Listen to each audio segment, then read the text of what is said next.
December সন্ধ্যা মোটামুটি ৬টার দিকে টিএমসির নেতা সুখচাঁদ মণ্ডল, অধীর মণ্ডলের ছেলে, বাড়ি হচ্ছে মির্জা চক, আমাকে থানার ভয় দেখাচ্ছে। তো এই টিএমসি নেতাদের থানার ভয় দেখে কেউ ডরবেন না বা করবেন না।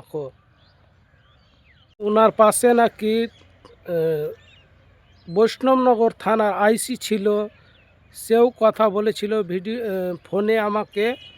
তো মাস্টারের মতো লোকটা যদি সাধারণ মানুষকে এত ধমকি দেখায়, থানার ধমকি, নেতার ধমকি, তাহলে কি হিন্দুরা সব বসে থাকবে? তাদেরকে ঝাঁটালিয়ে পিটিয়ে মারো, আর স্কুল থেকে যেন তাকে বরখাস্ত করা হয়।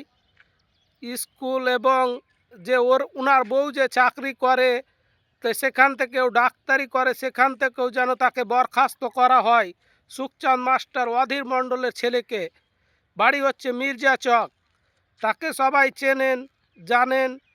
তো লোকটার আসল চেহারা কি, ভিডিওটা দেখার আগে ওই ফেসবুকে দীপজয় মণ্ডল নামে আপলোড করা আছে। ফোনের মাধ্যমে কিভাবে আমাকে ধমকি দিয়েছিল, সেই অডিওটা একবার দেখে নিও সবাই। আজকে হচ্ছে 25শে ডিসেম্বর, বৃহস্পতিবার। তো কালকে আমাকে ফোনে ধমকি দিয়েছিল। তো ভিডিওগুলো দেখবেন এবং সবাইকে যাতে বেশি বেশি করে শেয়ার করবেন, নিউজ চ্যানেল, তারপরে ফেসবুক মিডিয়া, ইউটিউব, ইনস্টাগ্রাম, সবাই শেয়ার করবেন, লাইক করবেন, পাশে থাকবেন আমার।